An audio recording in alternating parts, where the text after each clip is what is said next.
राज ठाकरे ज्यावेळेला मराठीबद्दल बोलतो, महाराष्ट्राबद्दल बोलतो, मराठी भाषेबद्दल बोलतो, मराठी माणसाबद्दल बोलतो, ते काय माझं नाही आहे, ते तुमचं आहे. मी जे तुम्हाला सांगतोय तुमच्या हातातनं काय चाललंय, तुमच्या पायाखालची काय चाललंय जमीन, हे मी तुम्हाला सांगतोय. कारण नंतरच्या पश्चातापाच्या कपाळावरती हात मारण्याला काही अर्थ उरत नसतो. कारण एखादी गोष्ट तुमच्या हातातून गेली की ती परत तुमच्या हातात येत नसते. आज जे चालू आहे सगळं की त्या सगळ्या भैयांना काहीतरी मराठी शिकवायचं, मराठी शिकवायचं, उद्या पत्रकारिता देतील मराठी शिकून, तेव्हा तुम्ही काय कराल?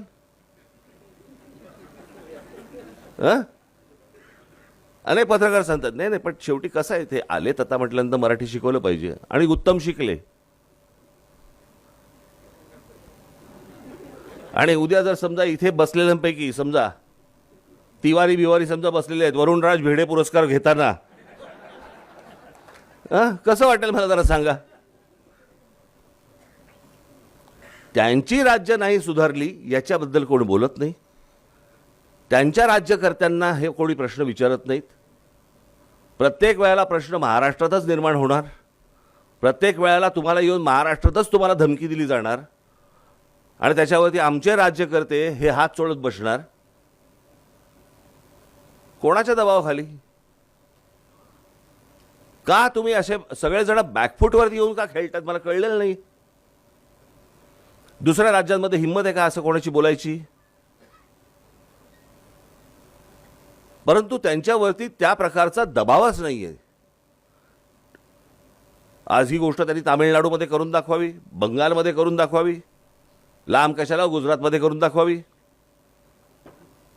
की आम्ही गुजराती नाही बोलणार, हिंदीच बोलणार, करून दाखवावी. हे तुमच्याच नाकावर टिचून येऊन का बोलतात? याचं कारण मी अनेकदा बोलत आलोय, जिथे जमीन भुसभुशीत असते ना तिकडेच घुशी होतात. घुशी खडकात नाही होत.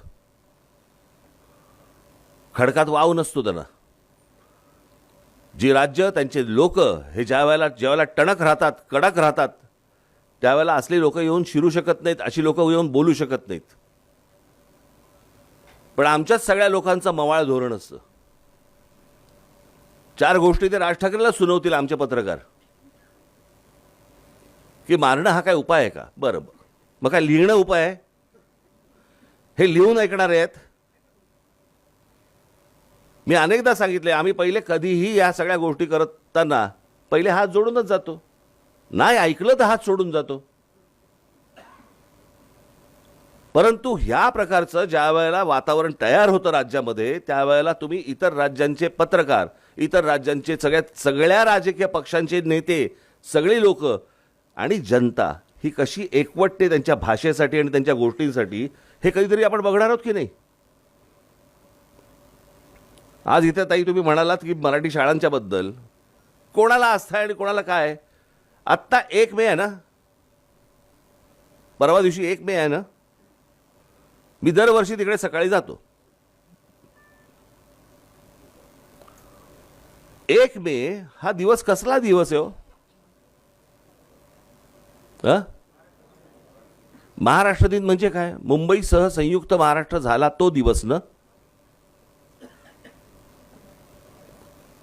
मी मुंबईच्या बाहेरच्या लोकांनी तिकडे यावं वगैरे वगैरे, आला तर आनंदच आहे. परंतु मुंबईतल्या राहणाऱ्या मराठी माणसांना वाटत नाही की यांच्यामुळे आज आम्ही इथे आहोत, यांच्यामुळे ही महाराष्ट्राची राजधानी आहे, आपण तिकडे जाऊन त्यांना वंदन केलं पाहिजे, आपण त्यांना तिकडे जाऊन फुलं वाहिली पाहिजेत, असं मुंबईतल्या मराठी माणसाला वाटतच नाही.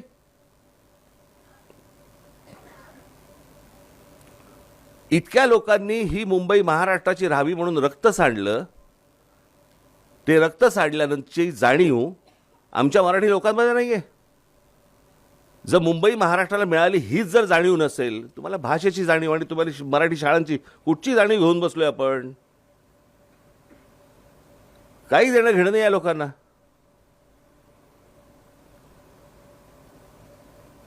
ज्या वेळेला लोकांना कळेल की 1 मेला जिकडे बाबा महासागर आलाय तिथे मराठी माणसांचा,